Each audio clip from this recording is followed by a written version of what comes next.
Well, it's great to see our graduates doing well. I'm going to reflect on the organisation which has had a big role in organising this, which is the Affinity Foundation.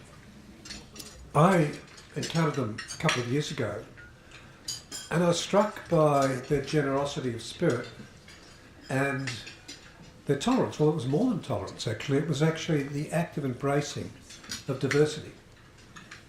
I became curious, and this year I went on a tour of Turkey, organised by Affinity, where we met quite a number of people involved in the other parts of the movement. Now, I was in a bus with two MPs, a Labour MP and a Liberal MP, and a journalist, so you can imagine what that was like, right?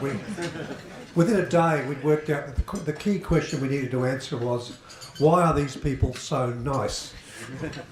What is wrong here? Well, actually, what we found was a practical expression of a movement which encourages people to work together for the common good. Something in Australia we don't see enough of anymore, in my view. We saw that the movement ran dozens of primary schools where the best students could get scholarships which paid for their books and their clothing and their food.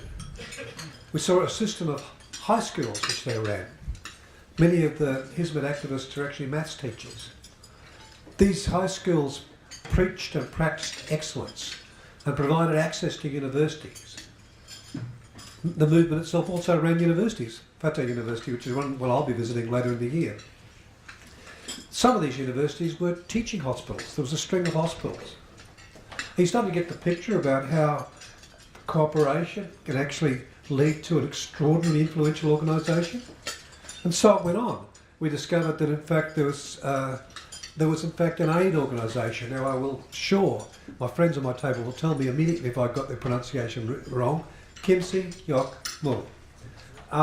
A fully equipped local version of the Red Cross, which actually was ready to actually help people in emergencies.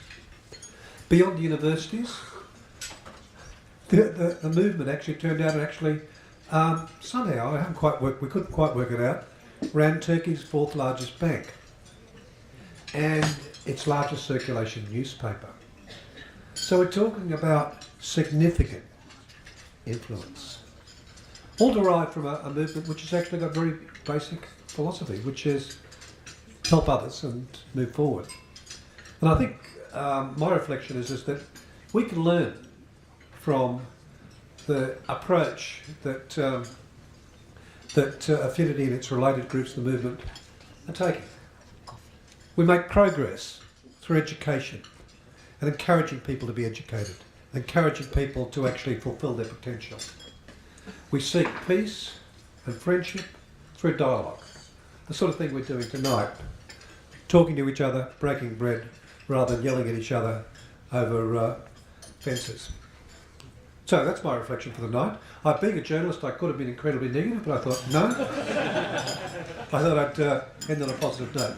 So thank you, Affinity, and thank you all.